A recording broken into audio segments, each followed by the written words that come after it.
understanding that what was happening was supposed to make sense, I guess.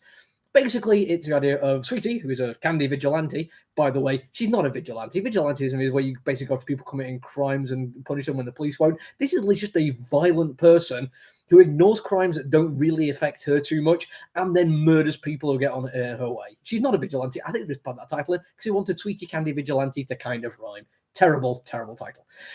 So she basically is the son of Candyman, and I don't mean the horror movie Five Times in a Mirror Candyman. That would be cool. It's Candyman from the Roald Dahl movie about a chocolate factory, which is creepy. Don't get me wrong. That song, even as a kid, weirded me out a little bit, but it makes very little sense in this because apparently that's a supernatural entity we're all supposed to be aware of, I think.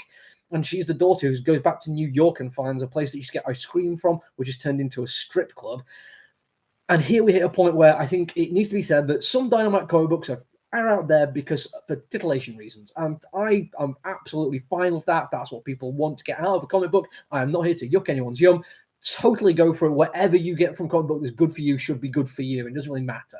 This fails at that for a variety of reasons. Number one, it's set in a strip club. The strip is thoroughly unerotic. Pretty much the only instances you see much of her at all is when she's been violently assaulted. And the main character, Sweetie, looks like an inhuman brat stroke sex doll who has practically zero personality and is physically impossible.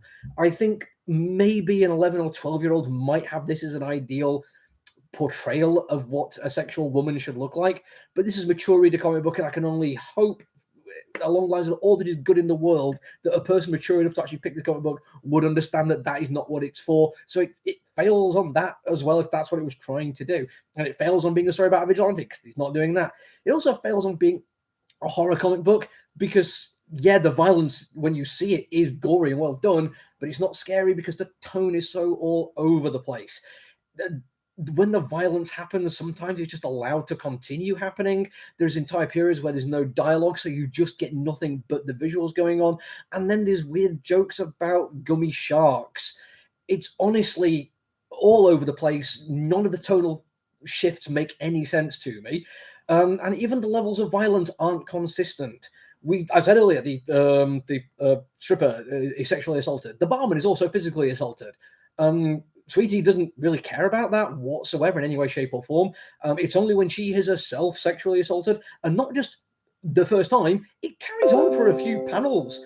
And it is weird that it carries on for as long as it does when this super-powered woman has the ability to murder them all with a variety of magical candy, that she just lets it carry on as long as she does until apparently that's the choice she made to do it in such a way that it would be more effective. I don't know. But also, there's a guy who takes a picture of her on his camera phone.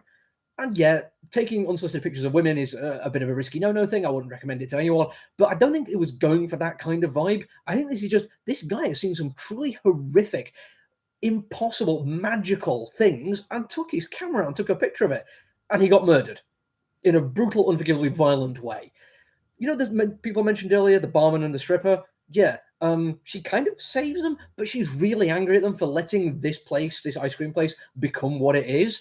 So she holds these two victims of this world to account by branding them, which apparently, I think the stripper claims she loves her at this point, and then forces them to work for a magical Christmas tree, which apparently is evil until the place gets back to what it should be, because the guy or the entity that owned the ice cream place should be coming back, and it needs to be nice for the entity. And she also summons a magical life-sized, bear-sized gummy bear to harass people as well.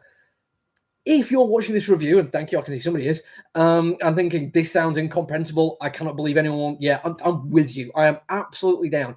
I don't do best of the week kind of comic books. I do a best of the year rundown, which is kind of fun to do. But best of the week, it's Ramby doing something amazing or Chip Zdarsky. But I am now going to say, for the first time I think I've ever done this is the worst comic book I've read this week.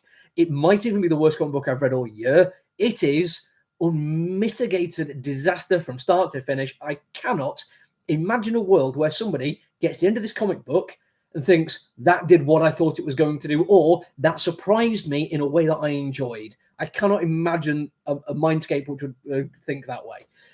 Tomorrow morning, I'm going to review Earth Divers, an IDW book about people going back in time to kill Christopher Columbus to make American history better. I'm really hoping that's going to be a light-hearted bit of fun compared to this, and I really hope I get to enjoy it. Until then, look after each other, everyone. Stay safe. Bye.